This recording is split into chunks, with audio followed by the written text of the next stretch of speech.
Hello there, wonderful viewers. Thanks for choosing this video from Fixit.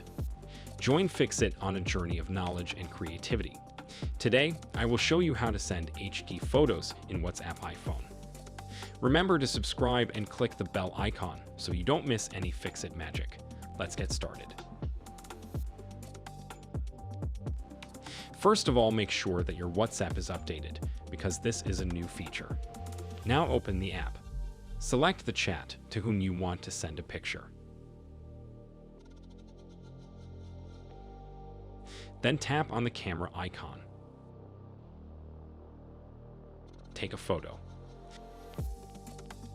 Now, normally if you select this photo and then you try to send them, WhatsApp is going to compress them automatically.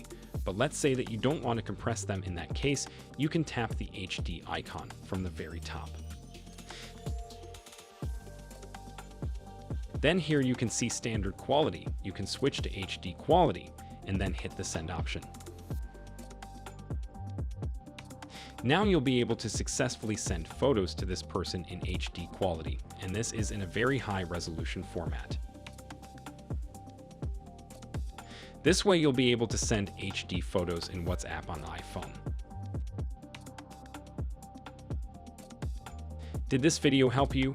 Comment below if I fixed your problem. Hit the subscribe button for more tutorials. Your input fuels us. Comment something below you would like to see fixed.